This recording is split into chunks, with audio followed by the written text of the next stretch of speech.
Hello, good morning everybody. Today we will discuss, or rather I will start in new chapter, that is governors. Governors. We will discuss various types of governors in this chapter. Watt governor, inertia governor, Porter governor, Prowl governor, Wilson-Hartnell governor, and Wilson governor, Pickering governor also. We will discuss so many governors. So today we start from the basic of this chapter, that is governor.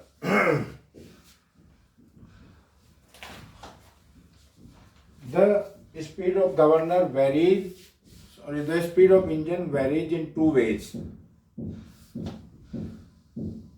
The speed of engine varies in two ways. First, the speed of the engine varies in a cyclic manner.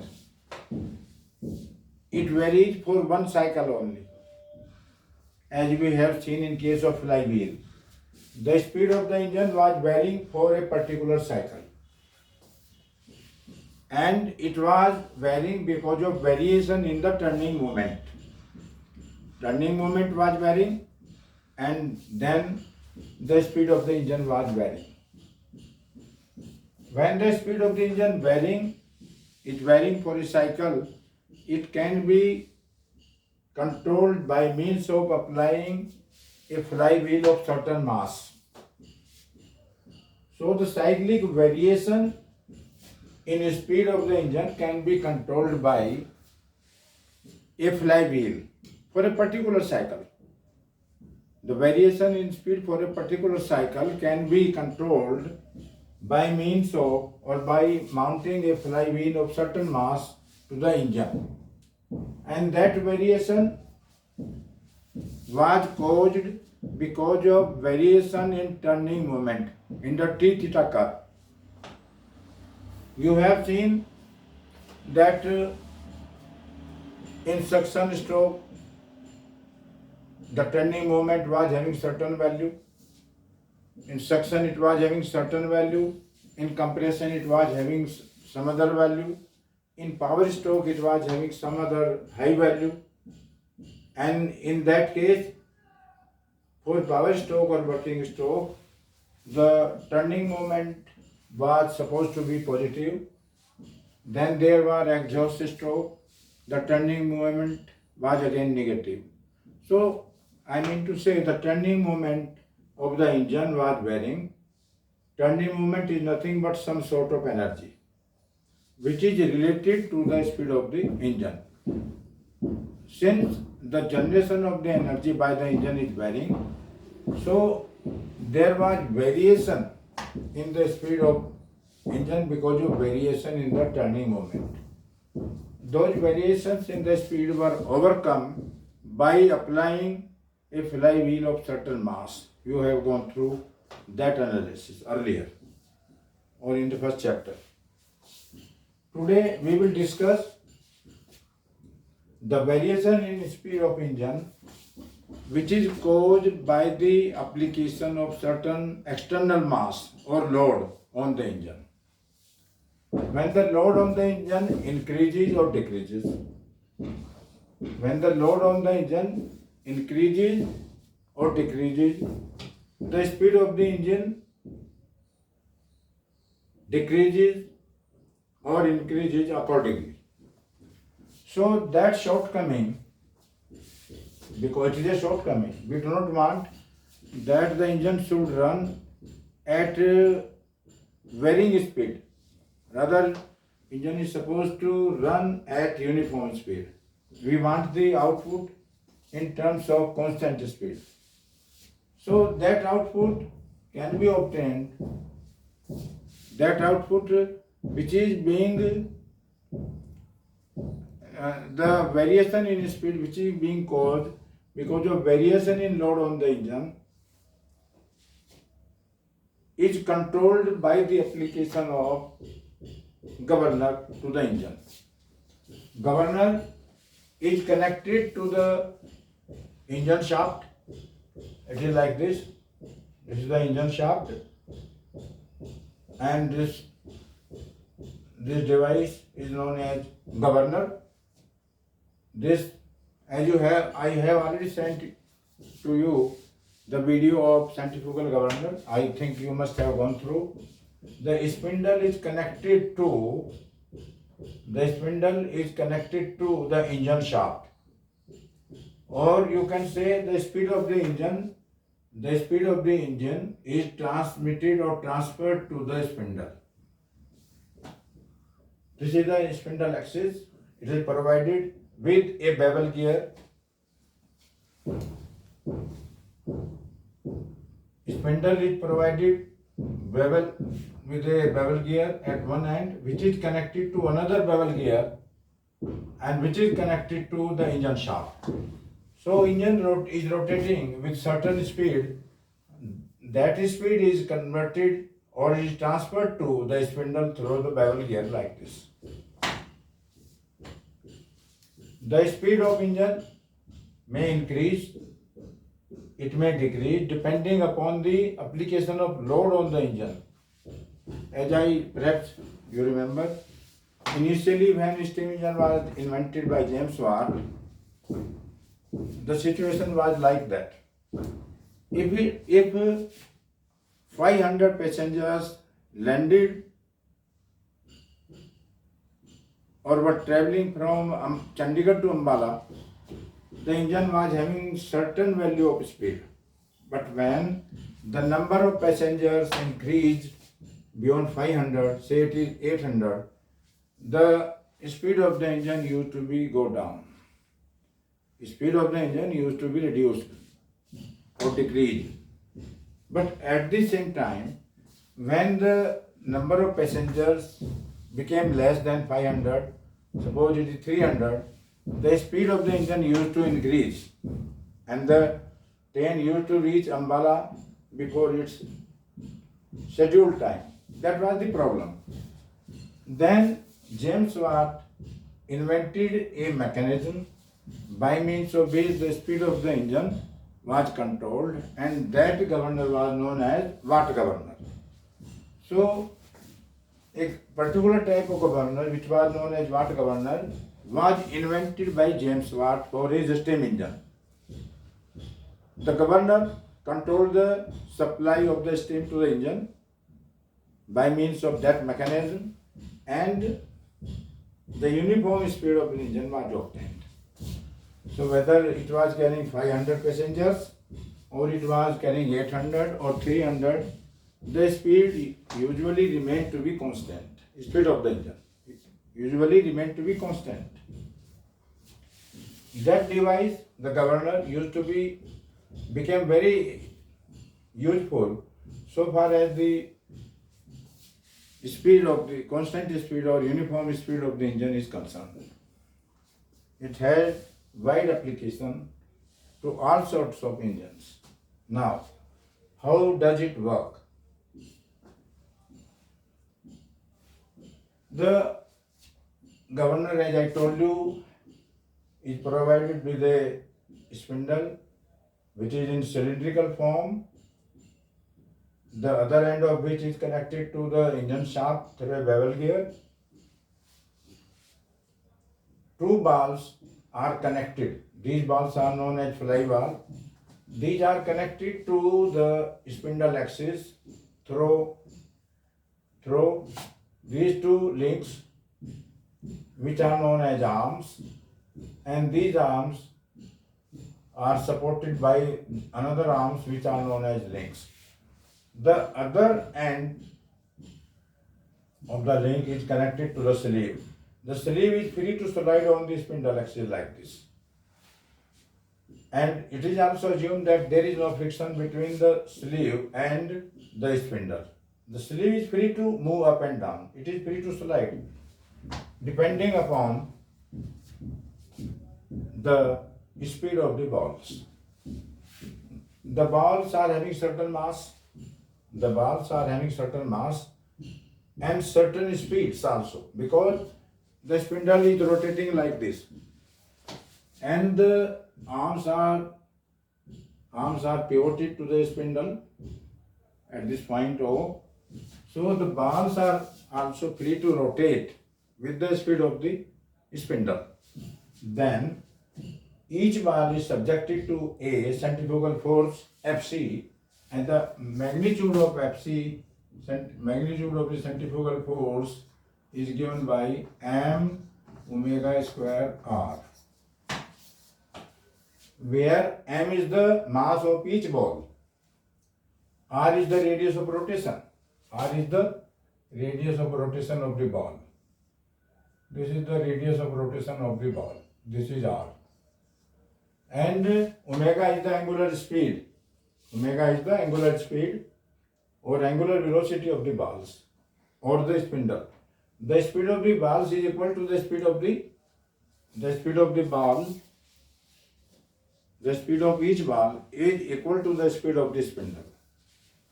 And the spindle got this speed from the engine by means of bevel gearing. Power is being transmitted or speed is being transmitted from this end to this end like this. So the speed of the engine is conveyed to the balls, is conveyed to the spindle and then to the balls, because balls are connected to the spindle by means of arms. So each ball is subjected to a centrifugal force given by this formula m omega square r. Symbols are having their usual meanings. M, mass of each ball. R, radius of rotation of the balls. R is the distance or distance of the center of ball from the axis of the spindle, R. Or R is known as the radius of rotation of the ball. The value or magnitude of Fc can vary depending upon, because m is constant, omega can vary depending upon the application of external load on the engine. If load is increases on the engine or more load is applied on the engine, omega will go down because speed will decrease, R will also be less. So Fc goes on changes.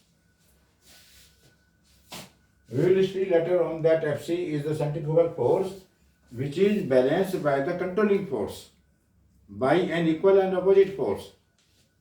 That force is acting inwards. Centrifugal force is acting outwards on each ball, and the controlling force, which is the centripetal force rather, is acting inwards to balance the whole system. Anyway, this is the sleeve which is having upward and downward movement, or which is free to slide on the spindle, and the sleeve is connected to the balls by means of the link. And the ball is also held by means of arm to the spindle, as shown here in the figure. Is clear? Now, each ball is having mass m. The mg, the force at the center of each ball, is acting downward, that is mg, and the centrifugal force is acting outwards. Centrifugal force Fc compels the balls to move upwards like this.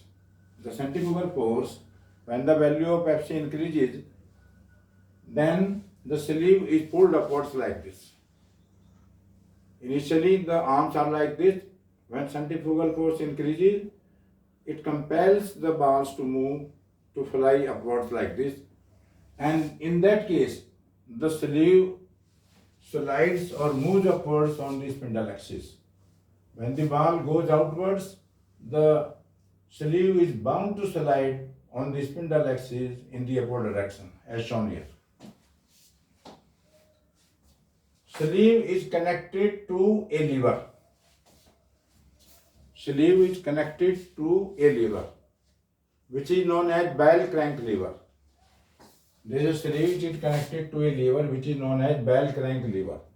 One end of the lever is connected to a throttle valve. Throttle valve is a device by means of which the supply of the working fluid can be controlled. So, mechanism is such that when the sleeve moves upwards, The sleeve will be moving upwards when load on the engine decreases. When load on the engine decreases, the speed of the engine will increase and it will be conveyed to the spindle. Then centrifugal force will be more higher, will be on higher side, which will compel the balls to move outwards.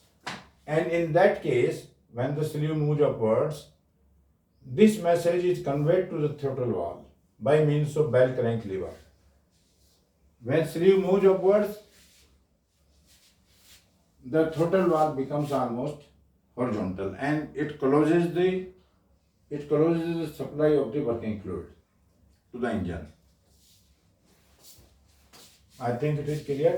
When the sleeve is moving upwards, it closes the throttle valve like this, and hence the supply of the working fluid to the engine may be closed or may be reduced to certain limit. It is one case. When load on the engine decreases, I again repeat, when load on the engine decreases, the speed of the engine increases and the message is given to the spindle and to the flying balls in terms of centrifugal force, which compels the balls to move outwards. Which compels the balls to move upwards. When the balls are moving upwards, sleeve is also lifted upwards or it is sliding upwards. Then bell crank lever closes the opening of throttle valve, and hence the supply of the working fluid to the engine is reduced to a certain limit. When the supply of the working fluid is controlled or reduced by certain amount, there will be lesser power generation because lesser fluid is sent to a combustion chamber, so lesser power will be generated. When lesser power is generated, the sleeve the speed of the engine will decrease and the sleeve automatically comes down, or sleeve automatically slides downwards on the spindle axis. It is one case. When load on the engine increases, in that case, the speed of the flying balls, when the load on the engine increases, speed will decrease and it will be sent to the spindle, and then it will be sent to the balls through centrifugal force. Then there will be lesser value of centrifugal force and the sleeve will be coming down. When the sleeve is coming down, it opens the throttle valve by means of bell crank lever. It will be like this, so that more quantity of working fluid is supplied to the combustion chamber of the engine. More quantity of working fluid is supplied to the combustion chamber. It means more energy will be generated to meet out the external loads requirement. When more working fluid is supplied, more energy will be generated. When more energy is generated, so speed will increase and it will be in that situation controlling the mean speed of the engine. Suppose, for example,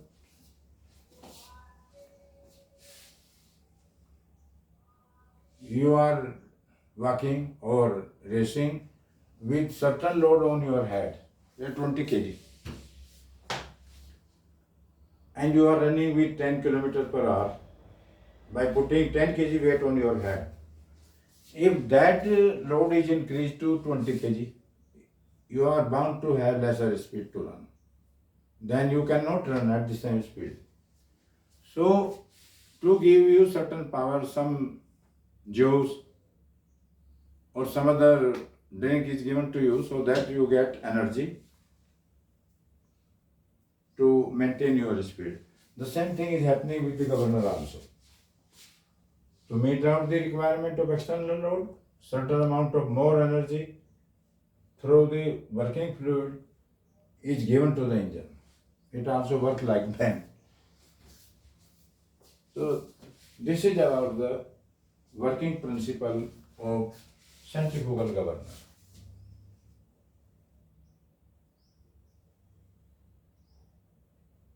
Power of the engine is being transferred to the spindle, and spindles are connected to the balls, flying balls, by means of arms, and the arms are connected to the sleeve.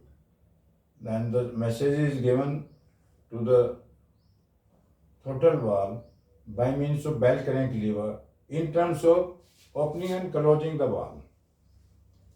The valve closes when the sleeve moves upwards.